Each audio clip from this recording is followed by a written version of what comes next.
Hello दोस्तों, स्वागत है आप सभी का एक और वीडियो में। आज की हमारी जो वीडियो होने वाली है वो मैथ के पेपर 2023 के पेपर की होने वाली है।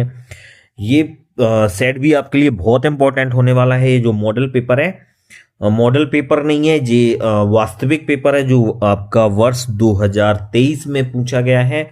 और किसी भी मॉडल पेपर से ये पेपर आपके अधिक इंपॉर्टेंट होते हैं, ये बात आप हमेशा याद रखें।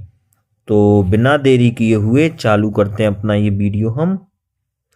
तो चलते हैं हम पहले पेज में इसके। ये रहा आपका पहला पेज, जिसको जूम कर लेते हैं।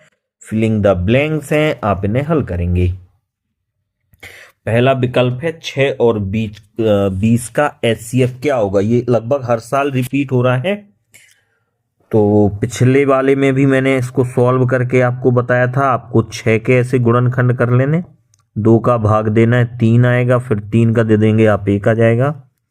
ऐसे ही आप 20 के करेंगे गुणनखंड, 20 के तो 2 का भाग देंगे आप, 10 आएगा।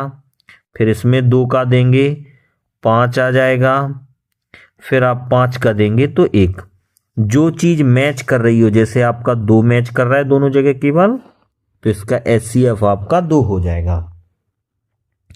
द्विघात बहुपद में कितने शून्यक होते हैं। अगर त्रिघात लिखा हुआ है, सॉरी, क्या लिखा हुआ है आपका, त्रिघात। त्रिघात बहुपद में 3 की घात होगी, ठीक है। अगला है a1x plus b1y plus c1 बराबर 0 तथा a2x plus b2y plus c2 बराबर 0 के एक द्विघात हल की शर्त क्या है। तो द्विघात समीकरण की हल की शर्त होती है a1 बटा a2 बराबर ना हो b1 बटा b2 के। a1 बटा a2 बराबर b1 बटा b2 बराबर ना हो c1 बटा c2 की। तो ये होती है कोई हल ना हो, कोई हल ना हो, इसकी शर्त है। और ये होती है अनंततः अनेक हल की, अनंततः अनेक हल, ठीक है। बस 3 ही प्रकार की होती है, ये कोई कंडीशन नहीं होती है। तो अगर a1 बटा a2 बराबर नहीं है b1 बटा b2 के, तो होगी आपकी क्या, अद्वितीय हल, ठीक है। इसमें ये आप ऑप्शन आपका सही होने वाला है। अब हम बढ़ते हैं आगे। आगे के आपके विकल्प देखें। द्विघात समीकरण का मानक रूप क्या कहलाता है। तो ये है आपका ax square plus bx plus c, ये इसका आंसर होने वाला है। 5वां देखें आप, 11वां पद चाहिए। तो 11वें पद का आपको फॉर्मूला पता है कि 11वें पद का फॉर्मूला होता है a प्लस 10d, ठीक है, ये होता है। इसमें आपका जो a का मान है वो 3 होने वाला है। a का मान क्या है, पहला पद 3। और जो d का मान है वो क्या होगा बताएं।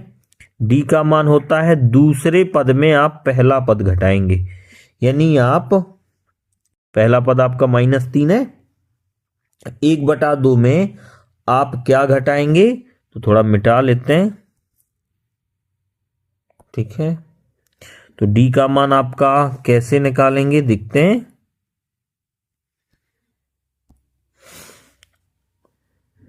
यहां इसको ही मिटा लेते हैं, इसको ही मिटा लेते हैं पूरा, ठीक है। अब देख लेते हैं। तो a का मान पहला पद आपका, पहला पद तो आपका -3 है। d का फॉर्मूला होता है दूसरा पद, दूसरा पद माइनस पहला पद। और पहला पद क्या है, -3, तो डबल माइनस हो गए। डबल माइनस हो गए तो आपका ये हो जाएगा -1/2 प्लस के 3, ठीक। इसके बटा आप 1 लगाएंगे, एलसीएम लेंगे, 3 दूनी 6 -1, यानी आपका प्लस के 5/2 होने वाला है। क्या होने वाला है, प्लस का 5/2। तो अब रख दें आप, a की जगह आप -3 रखेंगे, 10 गुणे d की जगह आपका 5/2 होगा। 2 से आप इसको काटेंगे तो 5 आएगा, 5 का गुणा आप 5 से करेंगे तो -3 प्लस 25, 25 में से 3 घट जाएंगे तो क्या आ जाएगा आंसर आपका 22। तो इसका आंसर क्या होने वाला है, 22। शंकु की त्रियक ऊंचाई का फॉर्मूला, शंकु की त्रियक ऊंचाई का मेन फॉर्मूला होता है एल स्क्वायर बराबर R square plus H square. ठीक, तो अब हम देख लेते हैं कौन सा आंसर सही रहने वाला है। एल स्क्वायर बराबर अंडर रूट में आर स्क्वायर एच स्क्वायर, ये ठीक नहीं रहेगा। हाँ, ये ठीक रहेगा। एल बराबर अगर हम घात दो उस तरफ ले जाते हैं तो अंडर रूट लग जाएगा, है ना। तो ये आपका डी ऑप्शन सही होने वाला है। अब हम अगले पेज की तरफ बढ़ते हैं। अगला पेज इंग्लिश वाला है, आगे बढ़ें। ये तो आपका हो चुका है और आगे बढ़ते हैं। ये रहा रिक्त स्थान, क्वेश्चन नंबर 2। क्वेश्चन नंबर 2, ठीक है। अंडर रूट 2 एक अपरिमेय संख्या है। श्रीधर आचार्य का सूत्र, तो श्रीधर आचार्य का सूत्र होता है एक्स बराबर में minus B plus minus under root B square minus 4ac upon में 2a। ये फॉर्मूला आपने पढ़ रखा है चौथे चैप्टर में। 5, 10, 15 डॉट डॉट का 10वां पद, फिर से 10वां पद पूछ लिया इसने। तो 10वें पद का फॉर्मूला क्या होता है? a plus 9d। तो a की जगह आपका 5 है और d की जगह भी 5 ही है। कैसे? 10 में से आप 5 घटाएंगे, दूसरा पद माइनस पहला पद, कितना हो जाएगा? 9 पन्ने 45, 45 में 5 तो कितने हो गए जुड़ के? 50। समबाहु त्रिभुज समरूप होते हैं, पता है। एक्स अक्ष से दूरी, एक्स अक्ष से दूरी आप वाई में जाएंगे और वाई से दूरी आपकी क्या कहलाती है? कोटि। एक निश्चित घटना की प्रायिकता आपकी 1 होती है। तो ये आपके फिनिश हो रहे हैं। अब हम बढ़ते हैं आगे। आगे आपकी जोड़ियां आ जाती हैं। जोड़ियां देख लेते हैं। दे रही जोड़ियां। जोड़ियों में कह रहा है sine square plus cos square. तो sine square plus cos square का मान कितना होने वाला है आपका? Sine square A plus cos square A का मान क्या आता है? 1। तो ये आपका पहला आंसर होने वाला है। tan 90 माइनस थीटा, tan 90 माइनस ए आपका कॉट ए हो जाता है। तो इसका आंसर आपका क्या होने वाला है? Cot A. तो ये रहा आपका दूसरा। 9 sec square A minus tan square, यही के यही क्वेश्चन रिपीट हुए हैं दोस्तों। यदि आप 2023 का पेपर देखो और 2025 का देखो, सेम है। 24 को छोड़ दो। तो अब 24 वाला जो पेपर है वो बहुत इंपॉर्टेंट है आपके लिए। क्वेश्चन ही रिपीट हो रहे हैं भाई साहब, विथ विकल्प रिपीट हो रहे हैं। ठीक है, ये तीसरा हो जाएगा 9। आपकी एक सर्व समीका होती है 1 प्लस tan स्क्वायर थीटा बराबर सेक स्क्वायर थीटा। ठीक है, ऐसा। अब आपको दो बिंदुओं के बीच की दूरी बताना है। तो दूरी का फॉर्मूला इतना अपन हटा लेते हैं, केवल सॉल्यूशन। अगला आपका दो बिंदुओं के बीच की दूरी का फॉर्मूला मैं आपको बता चुका हूं, क्या होता है? अंडर रूट में x2 माइनस x1 का whole square plus y2 minus y1 का होल स्क्वायर। ठीक है, ये आपको रख देना है और ये आंसर आपका आ जाएगा। घनाभ का आयतन ये होता है लंबाई गुणे चौड़ाई गुणे ऊंचाई। अब जो कुछ मान रखे हैं आप, पांचवा आंसर ये होने वाला है। वर्ग का क्षेत्रफल ए स्क्वायर होता है। क्या होता है? ए स्क्वायर। तो निश्चित इन दोनों के बीच की दूरी आपका ये आने वाला है। तो चौथा आंसर तो आपका ये होने वाला है। और घनाभ का आयतन तो लंबाई गुणे चौड़ाई गुणे ऊंचाई होता है। ठीक, और वर्ग का क्षेत्रफल ए स्क्वायर होता है। ये बहुत मिस्टेक दिया है। ठीक है, देखो मेन पेपर में भी मिस्टेक आया है। ए स्क्वायर होता है, घन का आयतन होता है ए क्यूब। ठीक है, बढ़े आगे। एक शब्द में उत्तर देखें। द्विघात समीकरण A X square plus B X plus C, बड़ा कर लेते हैं भाई, कौन सी कंजूसी है। एक शब्द में उत्तर आपको देना है। A X square plus B X plus C बराबर 0 के लिए विविक्तीकर होगा बी बराबर बी स्क्वायर माइनस 4ac, ये होगा। ठीक है। किसी एपी के n पदों के योगफल का फॉर्मूला एस एन बराबर n/2 ब्रैकेट में 2a plus n-1 into D, ये होता है। ठीक है। उन्नयन कोण की परिभाषा होती है, उन्नयन कोण की परिभाषा होती है जब यहां पे क्या हो, आपकी वस्तु, यानी वस्तु आपकी नीचे हो और वस्तु ऊपर हो, आंख नीचे हो, तो दृष्टि रेखा और क्षैतिज रेखा के बीच बना कोण आपका क्या कहलाता है, उन्नयन कोण। स्पर्श रेखा और वृत्त के उभयनिष्ठ बिंदु को क्या बोलेंगे, स्पर्श बिंदु या प्रतिच्छेद बिंदु, दोनों नाम सही रहेंगे, स्पर्श बिंदु। ठीक है। एक पासे को एक बार फेंकने पर 8 प्राप्त होने की प्रायिकता आपकी 0 होगी, अनिश्चित है, क्योंकि पासा को फेंकते हैं तो आपका कितना आता है, केवल 1 से 6 तक आता है। वर्ग 20 से 40 का वर्ग चिन्ह लिखिए, तो 20 से 40 का आपका वर्ग चिन्ह क्या होगा बताएं, वर्ग चिन्ह h होता है, जितने के इसके बीच में अंतर चल रहा है।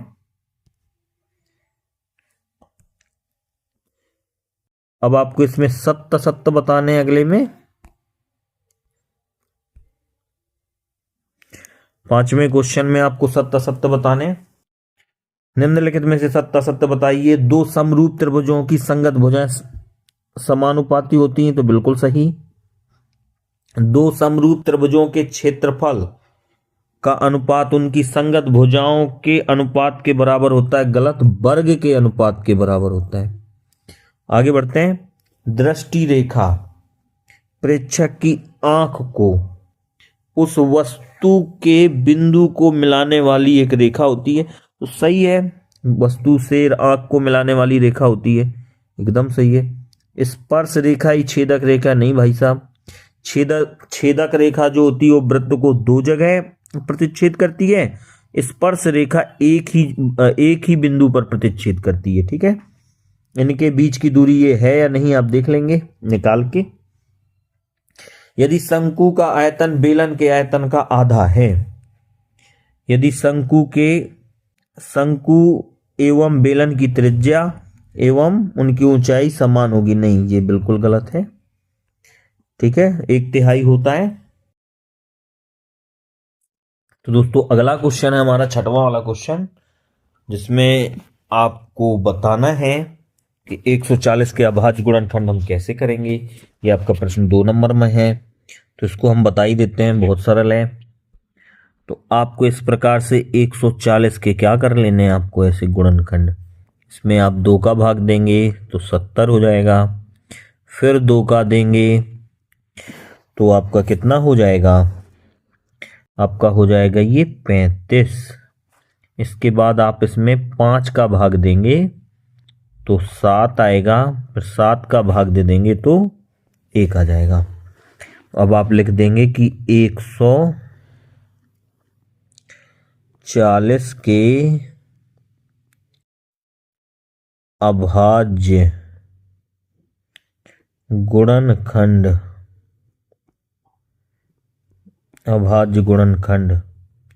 2 गुणे 2 गुणे 5 गुणे 7 है। ठीक है, ये आंसर आ गया। अगला क्वेश्चन देखें। HCF 306 और 657 बराबर में 9 है, तो आपको LCM ज्ञात करना है, तो इसको भी यही हल कर लेते हैं।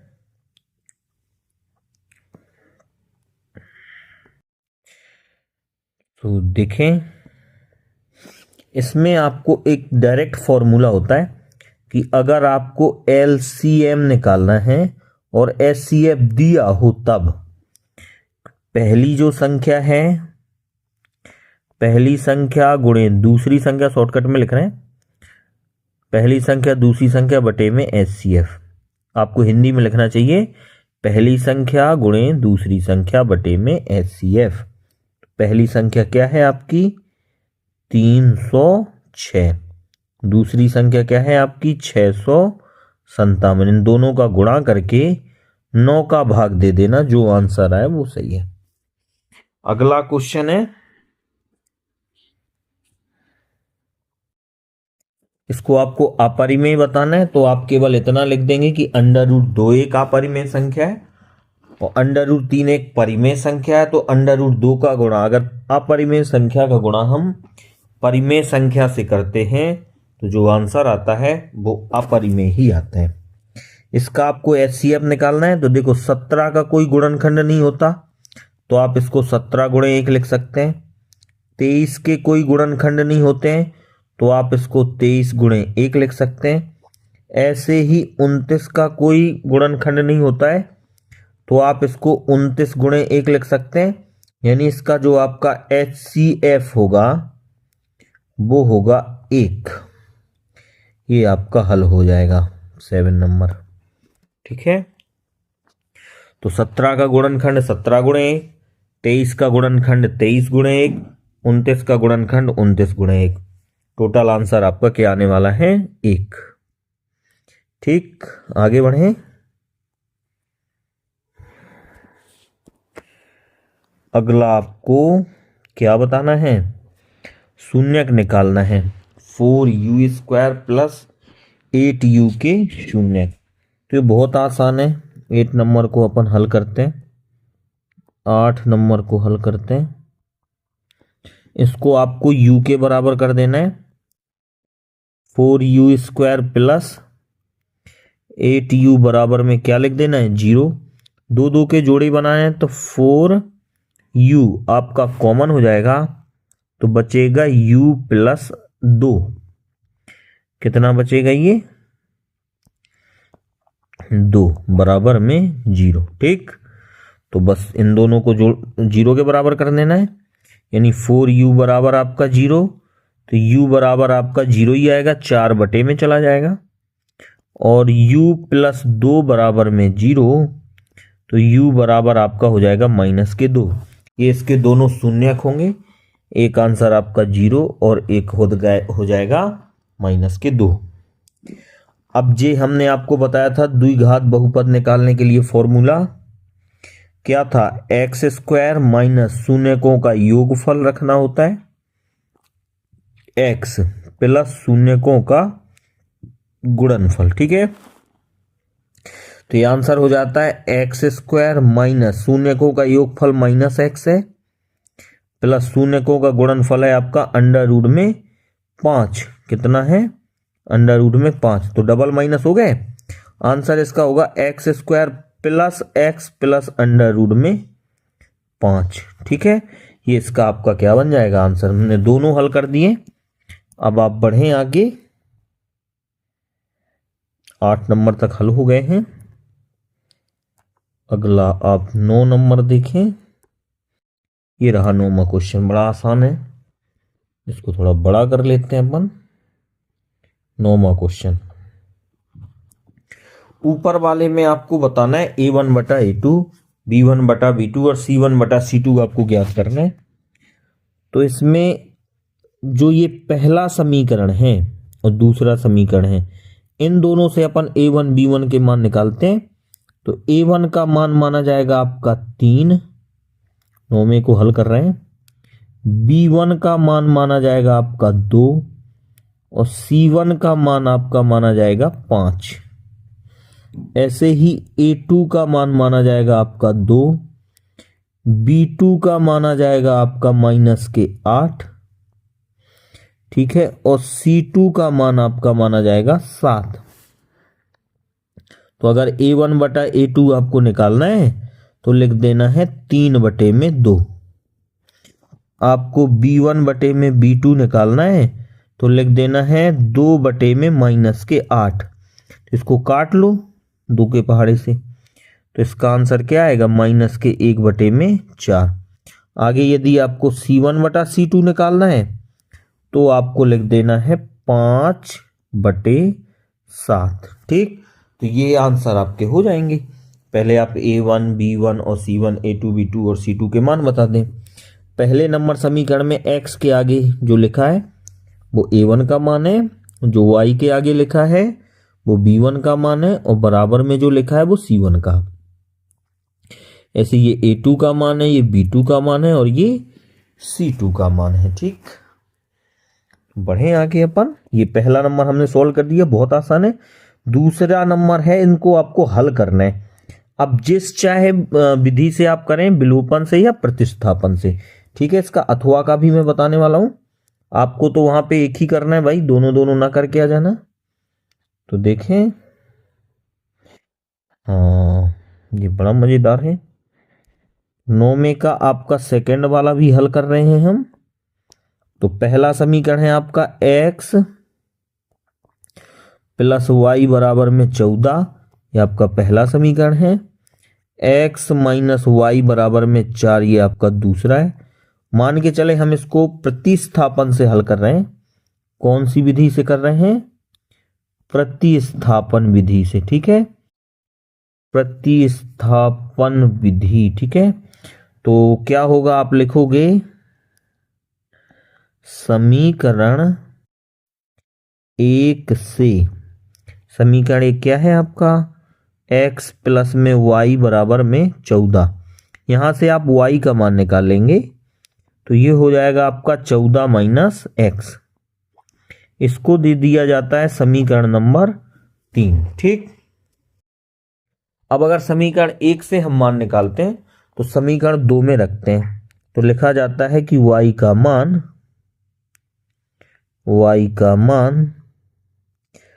समीकरण कहां रखने पर? 1 में रखने पर।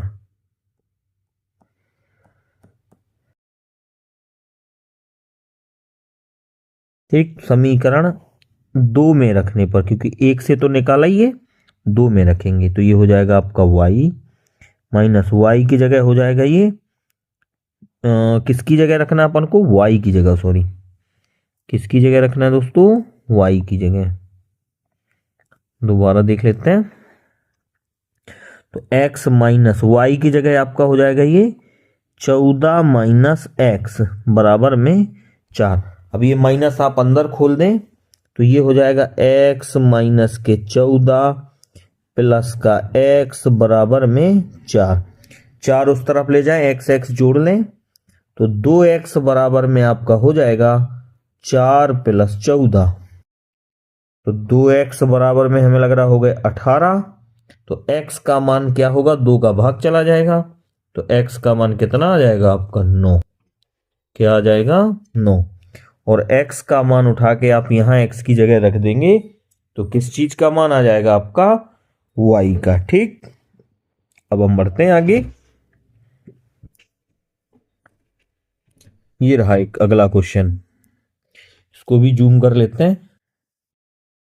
इसमें आपको ऊपर वाले सवाल में क्या करना है 2 नंबर के लिए? तो इसको चेक करना है कि ये द्विघात समीकरण है या नहीं।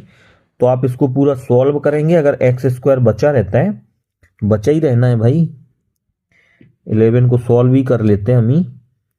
x² - 2x, इसको आपको कुछ सॉल्व करना नहीं है। बराबर में 2 का गुणा होगा तो माइनस के 3 दूनी 6, और यहां क्या हो जाएगा? प्लस का 2x। इन्हें सबको इसी तरफ ले आओ तो ये बनेगा आपका x² - के 2x प्लस के 6 और माइनस के 2x बराबर में 0। तो ये आंसर हो जाएगा आपका x² - के 4x। क्यों? ये 2x जुड़ गए, प्लस के 6 बराबर में 0। तो ये आपका आंसर हो गया x² - 4x प्लस 6 बराबर में 0। ठीक है, बस ये द्विघात समीकरण है, क्योंकि इसमें x में 2 की घात है तो द्विघात समीकरण है। बढ़े आगे। अब आपका हम बताने वाले हैं विविक्तिकर वाला। विविक्तिकर का मान ज्ञात करना है। तो इसके हल में आपको सबसे पहले a बराबर बताना है। तो जो x² के आगे लिखा हुआ है 2, ये a का मान है। बी का मान आपका हो जाएगा -4 और सी का मान हो जाएगा अचर पद में 3। ठीक, इसकी तुलना अपन ax² प्लस bx प्लस सी से करते हैं। अब आपका विविक्ति का d बराबर फॉर्मूला होता है b² - 4ac। क्या होता है? b² - 4ac। तो d बराबर b², यानी b का मान आपका क्या है? तो b का मान है आपका -4। क्या है दोस्तों? -4। तो -4 का स्क्वायर हो जाएगा यहाँ पे। -4 गुणे a की जगह आपका 2 और b की जगह आपका 3। ठीक, तो 4 गुणे 4 16, माइनस पे घात 2 तो प्लस ही आने वाला है। इसके बाद में ये कितना हो जाएगा? तो 4 दूनी 8 और 8 का गुणा 3 से, तो 8 × 24। कितना हो गया? 24। 16 में से 24 घटाना है, आंसर आएगा आपका -8। ये आपका आंसर। ठीक है दोस्तों, तो समझ आया होगा सबको। d बराबर फॉर्मूला होता है b² - 4ac। ठीक है, और b की जगह आप -4 लिखेंगे। बढ़े आगे। 12 नंबर क्वेश्चन, जितने हो पाएंगे उतने मैं सॉल्व कर रहा हूं। आपका सॉल्व पेपर है ये। तो आगे AP 2,7,12 ... का 10वां पद। तो देखें 12वां क्वेश्चन कैसे हल करते हैं। आपको इसमें आपको जो श्रेणी दी है सबसे पहले वो लिख देना है। तो दिया है AP, तो क्या है AP आपकी? 2,7,12 ... ठीक है, तो यहां प्रथम पद A का मान कितना हो जाएगा? 2 और D का मान आपका हो जाएगा 5। कैसे निकालेंगे? तो दूसरे पद में पहला पद घटा के, 7 में से 2 घटा के। ठीक, अब आपको कौन से नंबर का पद निकालना है? तो 10वां पद। कौन से नंबर का पद निकालना है? 10वां पद। तो फॉर्मूला क्या होगा 10वें पद का? a + 9d। आप ऐसे ही लिख देंगे, 10वां पद बराबर a + 9d। तो a की जगह आपको लिख देना है 2, 9 गुणे d की जगह लिख देना है 5। तो 9 पन्ने 45, 45 में 2 जुड़ जाएगा। कितना आएगा आंसर इसका? 47। ये आंसर है। शायद इसी क्वेश्चन में तीसरी बार आया होगा ये। आपको जांच करना है कि AP है या नहीं। तो देखो ये कितना घटा? -4। कितना घटा? -4। कितना घटा? -4। यानी सर्वांतर समान है, तो ये AP है। इसको भी आप लिख सकते हैं। अब इसमें आपको आधारभूत अनुपातिकता प्रमेय बताना है। इस क्वेश्चन को आधारभूत अनुपातिकता प्रमेय, तो आधारभूत अनुपातिकता प्रमेय आपको बताना है। आधारभूत अनुपातिकता प्रमेय क्या होती है, इसका आपको कथन लिखना है। तो आधारभूत अनुपातिकता प्रमेय का जो आपका कथन होता है वो होता है, अगर किसी त्रिभुज की एक भुजा के समांतर कोई रेखा खींचें तो अन्य दो भुजाओं को वो समान अनुपात में बांट देती है। इतना आपको लिख के आना है। और आधारभूत अनुपातिकता प्रमेय से ही ये आपका क्वेश्चन बनता है। थोड़ा इसको हम सॉल्व कर देते हैं, शॉर्टकट में आपको बता देते हैं। तो आपको ये बताना है, ये आपको दिया गया है, ये आपको दिया गया है, ये सबसे पहले लिख देना है। और ईशी का मान आपको निकालना है। केवल इतना लिखना है, दिया है हमें। ठीक है, और फिर ये नीचे लिख देना है क्या क्या दिया गया है। उसके बाद आपको लिख देना है आधारभूत अनुपातिकता प्रमेय से।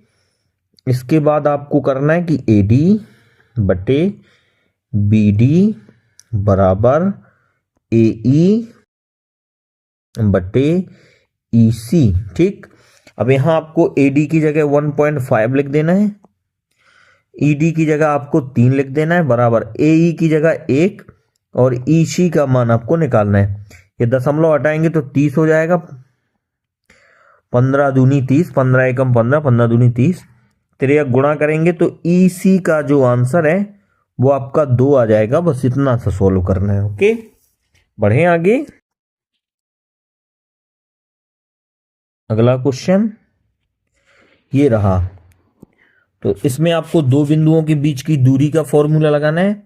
तो x1 बराबर आपका 4, y1 बराबर में आपका 6, x2 बराबर में आपका 6 और y2 बराबर आपका 8 बन जाएगा। तो PQ के बीच की दूरी आपका PQ बराबर में under root x2 minus x1 का whole square plus y2 minus y1 का होल स्क्वायर, ये फॉर्मूला रख देना है आपको। मान x2 की जगह लिखना आपको कितना 6, y2 की जगह लिखना है आपको 4, इसका होल स्क्वायर हो जाएगा, प्लस y2 की जगह लिखना आपको 8, y1 की जगह लिखना आपको 6, इसका होल स्क्वायर हो जाएगा। 6 में 4 घटाओ 2, 2 का 2 गुणे 2 कितना हो जाएगा 4, 6 में से 8 में से 6 जाएंगे तो भी 2 बचेगा, 2 का स्क्वायर कितना हो जाएगा 4, 4 और 4 जोड़ लो, आंसर आएगा आपका 8। 8 को आप लिख पाओगे 2 अंडर रूट में 2, ये इसका आंसर हो जाएगा। ठीक है, बड़ा आसान है, सब लोग नोट कर सकते हैं। ठीक है, ये आपका 14 नंबर का हल हो गया। इसके अथवा वाला भी इसका मध्य बिंदु निकालना है। मध्य बिंदु में इन दोनों को जोड़ के 2 का भाग दिया जाता है तो 0 0 आने वाला है। क्यों, a और माइनस से जुड़ेगा तो 0 आएगा। ठीक है, अब हम देखते हैं 15 नंबर क्वेश्चन आपका। 15 नंबर क्वेश्चन देखते हैं। 15 नंबर क्वेश्चन में आपका लाल बटे कप का यूज होना है। tan थीटा आपको दिया गया है तो आप सभी जानते हैं आपको दिया गया है tan थीटा बराबर में tan a है, तो a लिख दें आप। tan a बराबर आपको दिया गया है 4/3। तो लाल बटे में कक्का, तो लंब बटे आधार होता है, तो ये आपका लंब होने वाला है और ये आपका आधार होने वाला है। ठीक है, तो लंब आधार हो गया, आप कर्ण निकाल लेंगे और सेक थीटा और कॉस थीटा का मान निकाल लेंगे। ठीक है, ये वाला आपका क्वेश्चन प्रायिकता से बन रहा है, तो दोनों क्वेश्चन सही हैं। मैच को जीतने की इतनी है, तो दो खिलाड़ी हैं, संगीता और रेशिमा। आपको पता है अगर और संगीता के मैच जीतने की प्रायिकता इतनी है तो रेशिमा की निकालना है, तो इसको 1 में से घटा देंगे आप 6.2 को। ठीक, आंसर आ जाएगा। इसमें आपको निकालना है लाल गेंद की प्रायिकता, तो लाल गेंद कितनी है 3, अनुकूल परिणाम 3, कुल परिणाम आपका 5 और 3 8 हो जाएगा, तो ये इसका आंसर हो जाएगा। हम बढ़ते हैं फटाफट और आगे। थोड़ा बहुत आपको देखना पड़ेगा एक पासे को। देखो 17 को बहुत अच्छे से सॉल्व करके बता रहा हूं मैं। पहले इसको थोड़ा सा जूम कर लेते हैं। ये रहा 17वां क्वेश्चन। ठीक है, एक पासे को एक बार फेंकने पर अभाज्य संख्या आने की प्रायिकता, तो आप हल डालेंगे। इसमें आपकी जो प्रतिदर्श समष्टि बनेगी, तो पासा फेंकने पे या तो 1 आता है या 2 आता है या 3 आता है या 4 आता है या 5 आता है या 6 आता है, इससे ज्यादा नहीं होता। तो NS यानी कुल परिणामों की संख्या आपकी 6 हो जाती है। अभाज्य संख्या चाहिए तो अनुकूल परिणाम आपके अभाज्य बनेंगे। अभाज्य में 2 आता है, 3 आता है और 5 आता है, तो आपका जो NA का मान है वो आपका हो जाएगा 3। तो PE जो आपकी प्रायिकता हो जाएगी वो हो जाएगी NA बटे में NS, यानी आंसर में 3/6। इसको आप काटोगे, आंसर आपका 1/2 हो जाएगा। ठीक है, अगला, एक डिब्बे में 5 लाल 8 सफेद और 4 हरे कंचे। ठीक है, इस डिब्बे में से एक कंचा यद्राक्षर निकाला जाता है, सफेद कंचा। सफेद कितने हैं 8, ये आपका अनुकूल परिणाम होगा। इन सबको जोड़ने से जो आए वो कुल परिणाम होगा। ठीक, अब अगला क्वेश्चन थोड़ा 18वां जो क्वेश्चन है वो आपको पता है थोड़ा लंबा होता है, तो आपको देख लेना है। धरती पर एक मीनार ऊर्ध्वाधर खड़ी है। ठीक, तो ये हो गई आपकी मीनार। कहाँ गई मीनार? ये है मीनार, ठीक है। जो मीनार के पाद बिंदु से 15 मीटर की दूरी पर, धरती के एक बिंदु से 15 मीटर की दूरी पर है। यहाँ पे धरती है, यहाँ से 15 मीटर की दूरी पर क्या हो गई आपकी मीनार, ठीक है। कोण 60 अंश का बन रहा है, तो इस टाइप से आपको इसका चित्र बन जाएगा और लाल बटे कक्का tan थीटा निकाल देंगे आप, ठीक है। ये आपका कर्ण है, ये आपका लंब है, ये आपका आधार है। क्या है ये? आधार। और tan थीटा निकाल देंगे, आंसर आ जाएगा, ठीक। ये पेड़ वाला हमने पहले ही बताया था, बहुत मोस्ट है। देखो ये आया है। अब थोड़ा फटाफट देख लेते हैं क्वेश्चन कैसे आने, बाकी आप हल करेंगे, ठीक है। सिद्ध कीजिए कि बाह्य बिंदु से वृत्त पर खींची गई स्पर्श रेखा की लंबाई बराबर होती है। तो ये आपका इस टाइप से PA बराबर PB हमने आपको सिद्ध करवाया है, तो देख लेना है, ठीक है। इस टाइप से ये चित्र इसका बनता है, PA बराबर PB। इन दोनों त्रिभुजों को सर्वांगसम सिद्ध करना होता है। सर्वांगसम कैसे हो जाते हैं? तो ये OP OP उभयनिष्ठ बन जाता है, OA OA बराबर होता है, और A में और B में 90 का कोण बनता है, ठीक है। आगे बढ़ते हैं। ये क्वेश्चन भी आप बड़े आराम से कर सकते हैं। त्रिज्य खंड के क्षेत्रफल का फॉर्मूला हमने आपको बताया था, थीटा बटे में 360 पाई r स्क्वायर। ये केवल क्विक रिवीजन जैसा होता है। थीटा की जगह आपको यहाँ 60 रख देना है, ये हो जाएगा आपका 60 बटे में 360। पाई की जगह आप 22 बटे 7 रख ही सकते हो। r की जगह 6 का स्क्वायर। इसको सॉल्व कर लेंगे, इसका आंसर आ जाएगा।